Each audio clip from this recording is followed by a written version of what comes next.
के छन छन बाजे मोर दिलवा धड़के। तोर चाल देख के गोरिया मन मोर बहके।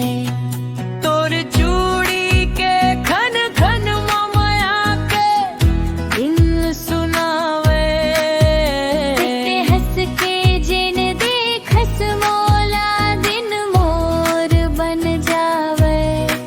तोर पायल के छन छन मोर दिल के धड़कन। तोर संग चलत चल कट जाही जीवन। तोर पायल के छन छन मोर दिल के धड़कन। तोर संग चल